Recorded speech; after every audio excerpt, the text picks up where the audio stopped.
Now, originally, I wasn't really going to make a Nintendo Switch 2 video just because of the fact that I stated some of my opinions on my posts on the channel, and I felt like that was all I needed to say.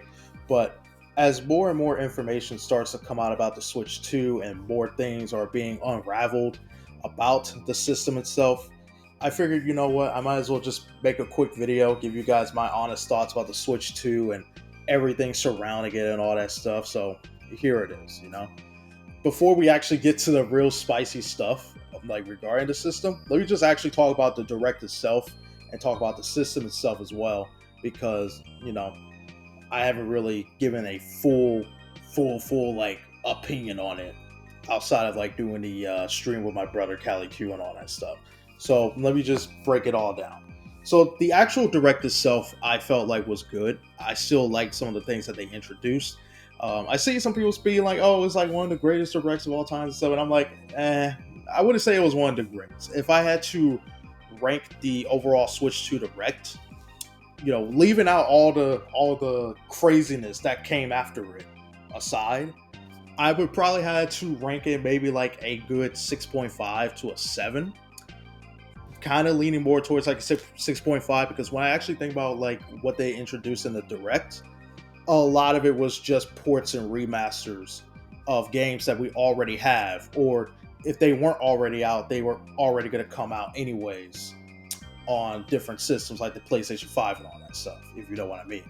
So I felt like it was okay. It was cool.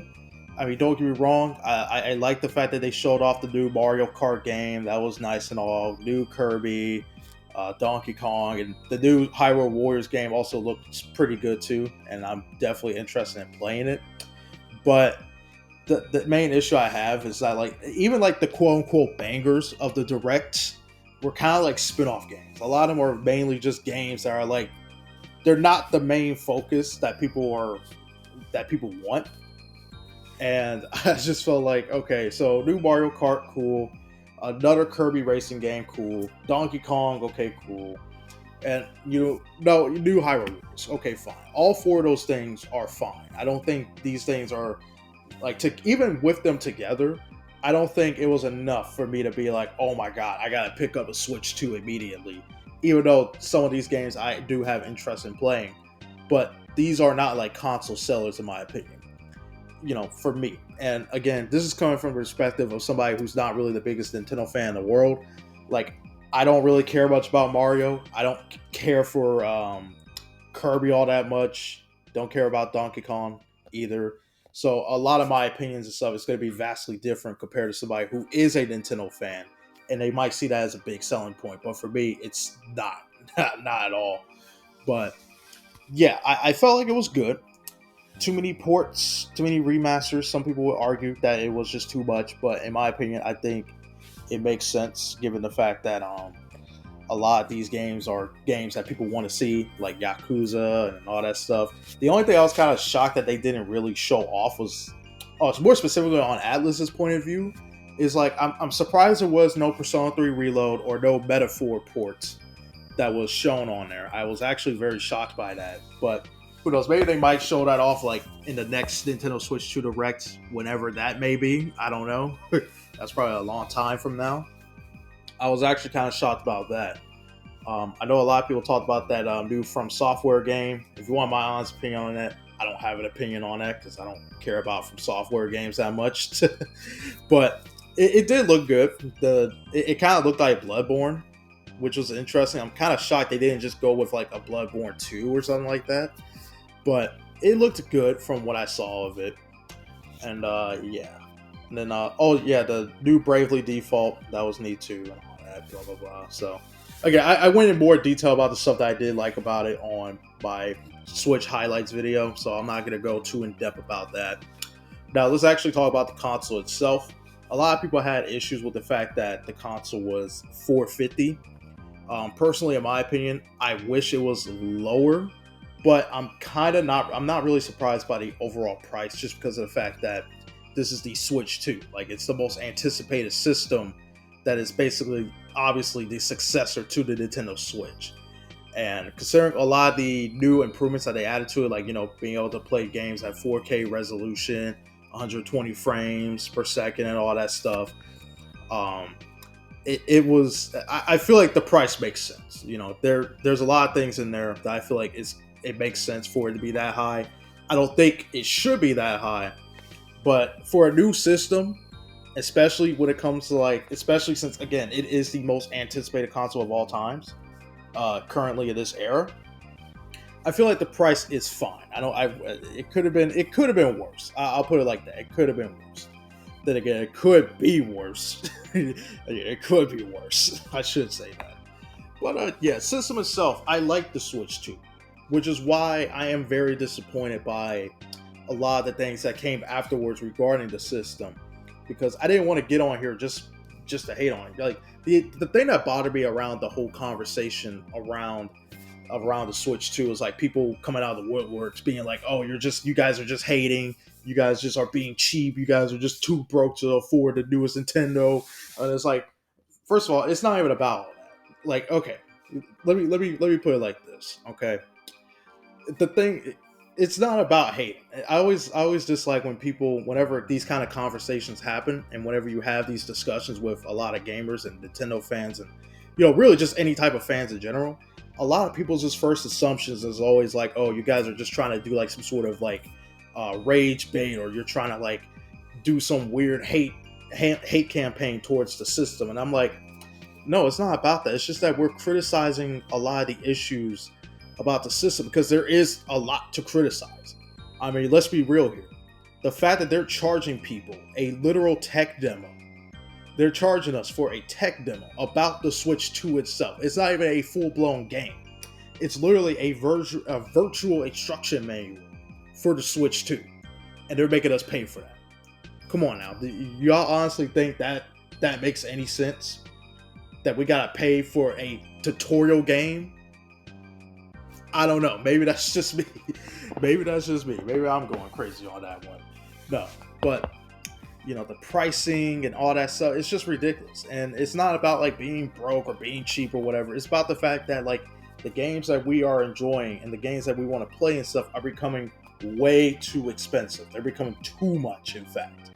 I was already kind of like, I already was not big on the whole $70 thing, because I'm like, listen, man, $70 is a little bit of a hard sell for some games, but it's like, okay, at least we can kind of manage that. At least there's a way we can manage that in some shape or form. Now the prices are going to go to $80, which I'm sorry, that's just too much for me. I'm sorry, it's just that's getting to a territory where it's getting too much, way too much in my opinion. I mean, let's be real here. I don't even pay $60 for a regular Mario Kart game. So why am I paying $80 for Mario Kart World? And this, again, if this was like, any other game that was like a big, massive open world game, then okay, I can see some people trying to justify or trying to make the argument for it. But even then, I just think that the simple fact that the prices are going up on these games, considering the era that we're living in right now, where everything is so crazy expensive, it's harder for people to just go on about their day-to-day lives because everything is just so freaking expensive, and everybody has to be very cautious about the things that they have to spend and all that stuff. I just feel like this was not the time to be doing something like this. But at the same time, as much as I want to push back on the $80 price point stuff, because I do firmly believe that it's stupid that we're getting $80, that Nintendo is pricing their games at $80.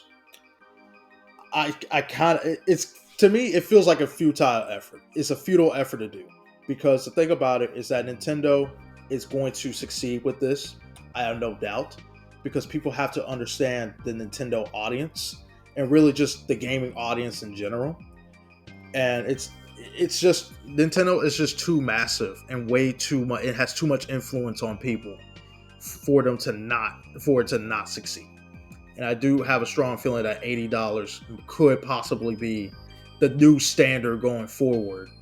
And because of that, and because of what Nintendo is pushing here and what they're doing, again, this is not just going to affect them, it's going to affect other companies as well. Other companies are going to look at this and they're going to be like, okay, well, if Nintendo if Nintendo is able to get away with this, then maybe we should probably start doing the same thing as well. And that's the thing that does concern me, and that's really the biggest like crutch of it is that these companies, these companies like to replicate what other companies do. I mean, it's very obvious.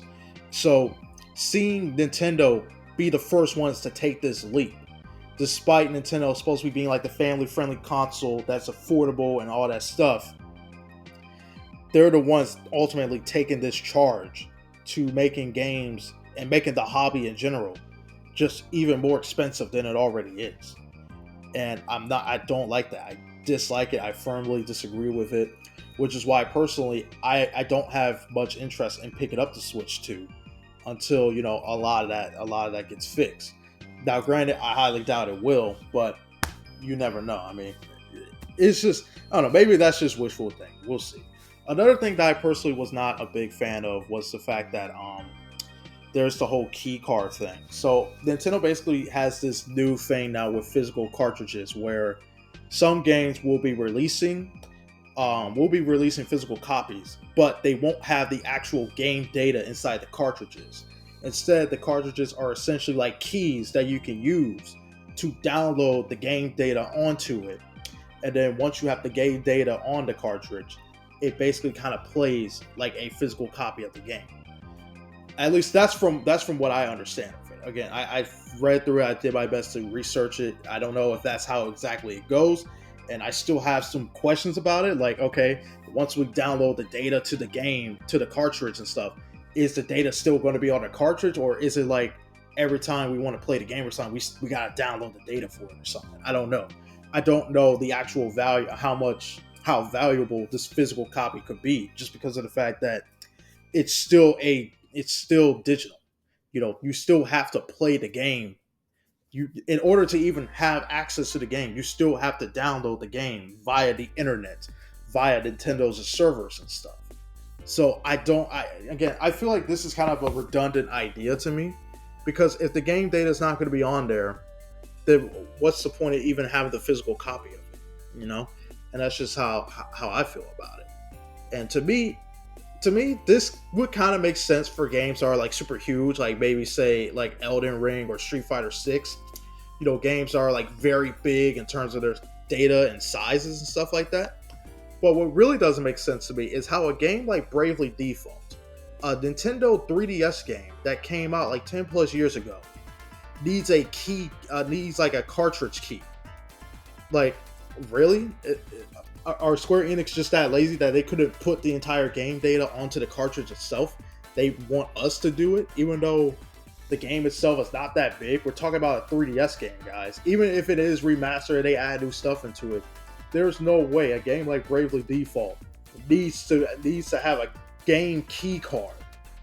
Like, that's insane. It's crazy. I don't understand that. I don't understand why this is a thing for a game that's not even that crazy in terms of its game data and size and all that. So to me, I don't like this whole game key card idea, because of the fact that third-party developers, they're going to definitely abuse this. They're going to definitely just take this as a way to kind of be lazy and be like, you know what, we don't feel like putting the games actually on the cartridges, and we're just going to use these little empty cartridges and make it seem like we got physical copies, when in reality it kind of isn't. But it kind of is, but it's not at the same time. Again, I find the whole concept to be very weird and just somewhat redundant. It doesn't make any sense to me as to why they're pushing this as like some sort of like new thing that people are going to be interested in. I don't see it. I just don't get it. Because at that point, I might as well just buy the digital version of the game, because there's no point. Because it's not a physical data. It's not a physical copy of the game, because I still got to download it anyways. I don't know, man. It just seems very silly to me. Now I have been seeing like people making it like really like extreme, being like, oh, it's going to be like this for all Switch 2 games. It's not. Now they did go on record to say that this is only just for like certain games, so primarily mainly like third party games are going to use that and stuff. So a lot of Nintendo games, most likely they're going to have the game data inside the cartridge. So there is normal cartridges, and then there's like the game key stuff, which is, again, as I mentioned multiple times at this point, I just don't like it. I don't like this system. And oh yeah, there's also upgrades for Switch One games like Breath of the Wild, Tears of the Kingdom, Kirby's Forgotten Land, and Metroid Prime 4 and stuff. I'm pretty sure those games are going to be priced pretty ridiculously since they have the Switch 2 versions. Like Breath of the Wild, the Switch 2 version is going to be $70, which is insane. That game came out back in 2017. Can you believe that? Breath of the Wild came out back in 2017, but yet somehow they're still going to make people pay $70 just for the upgraded version of it. Now, granted, it is optional because there are also upgrades that you can do if you already have the Switch One cartridges and stuff like that. So, it's not the biggest deal, but I just kind of find it funny. It's one of those things where Nintendo loves to overprice their games so high that it's just crazy, man. But I think the biggest issue I have with all this going on, and I know there's going to be a lot of people from both sides of the fence making their arguments and stuff. And to me, the biggest thing that I don't like about all this is the big push to digital media. Granted, it might not necessarily be like a huge push, but the whole game key card stuff just seems kind of like silly to me. And I feel like this is just kind of like their way of being like, oh, we got physical, but not really. That's just me. There is like a little bit of a digital push, and then also there's a lot of like the price increases and stuff. And I just don't like any of it. I think a lot of this just shows how ridiculous the gaming generation is. It just shows how far it just shows how everything currently in this space is just getting out of control. It's just getting too chaotic. It's just too much. It really is. It's too much. And honestly, the more I talk about this stuff, the more tiring it sort of gets because it's just like, I wanted to come on here and just really enjoy my time with the Switch 2 and like it and be happy about it and be like, man, I can't wait to play some of my favorite games on there and stuff, and even new games on there and stuff like that. But unfortunately, that's not the case. And for me, I want to, I'm not worried about getting the Switch 2 right now because right now there's nothing really that crazy on the Switch that I want to get. Most of the games that are going to be on the Switch 2, I could easily get them on my PS5 or PC, or better yet, the Switch 1. So there's really not much incentive for me to go out and pick it up right now. You know what I'm saying? And again, if you're excited, if people are excited, like if you guys are excited for the Switch 2, by all means go ahead and be excited for it. But definitely pick it up by all means if you are very invested into it, if you want to pick it up and play it. I just feel like for me personally, I think if we're going to talk about the price increases, if we're going to complain about this stuff, if we're going to talk about how we don't like a lot of this stuff, then I think we need to show that to Nintendo. We need to prove that this is not something that we want to see in this current era of gaming. We don't want our games to go up in prices. We don't want to pay so much and to the point where we have to basically sell our arms and legs just to play a Nintendo game. It's truly crazy. So I just don't like it. I don't. And as I mentioned before, it isn't just going to be Nintendo. This is potentially going to be gaming all around that could see a lot of these ideas that Nintendo are throwing to the wall, and they're going to pick it up and they're also going to use it. So it could be even worse for the PlayStation side or Microsoft side of things. We don't know how far the rabbit hole is going to go down. You know what I'm saying? And that's the part that concerns me about all of this. And at the end of the day, it's just like, there are going to be people that are quick to call a lot of this out. But let's be honest here. How many people are still going to pick this up and pick up the Switch 2 and they're still going to buy Mario Kart for $80+ and all that stuff? I've just seen it too many times. I've seen the same thing with the Pokemon community where, everybody complains about how bad the Pokemon games are and stuff. But then guess what? They all ended up being like fast selling Pokemon games in the entire planet. So do I think like the Switch is going to like fail or nothing like that? Obviously, no. The Switch 2 is probably going to still do fine. Even if the biggest thing that might be a problem for the Switch 2 is if, the whole tariff stuff going on and all that. Because recently Nintendo did push back the pre-orders over here in the US. So if the prices do end up going up pretty high on that, then I can see some people might be a little apprehensive about it. I could definitely see that being the case. But uh, overall, man, when it comes to the Switch 2 situation and all this stuff, I just find it so tiring. I find it sad. I find it disappointing that Nintendo would take this route. Now, again, some people would say that this is because of the tariffs and all that stuff, and a lot of the political stuff that's going on in our world now. But and again, I don't doubt it. I don't doubt it at all, and I wouldn't be surprised. But at the same time, I wouldn't be surprised if Nintendo would be the ones to low key intentionally think about this sort of stuff and price all this stuff. Because it's very weird how in the direct when all this was going on and stuff, they didn't show no price tags for none of the games. They didn't show nothing for the console either, which was very strange. And the weirdest thing I found was like a lot of the important details and stuff from that direct were not really addressed in the actual direct. And I understand that some people get mad at people for misinformation and stuff. And again, I don't like misinformation either, which is why, if you guys spot any misinformation on my part, then feel free to let me know, because I don't like to spread misinformation either.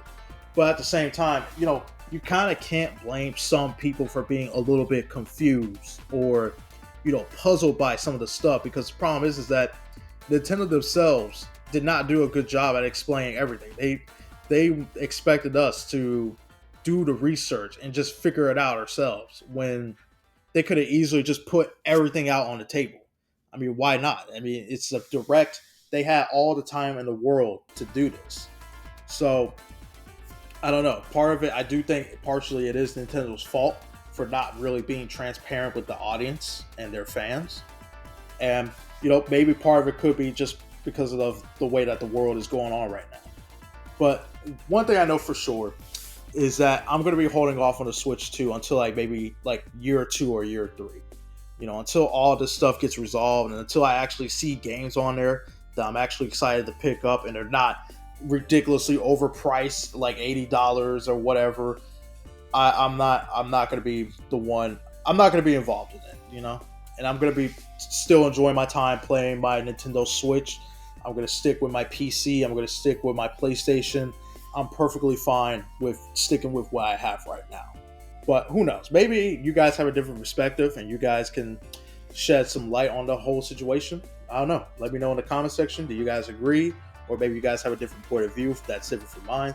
I'm interested in hearing what you guys have to say. So yeah, this is your boy Kazak, and I'll see you guys in the next video. Peace.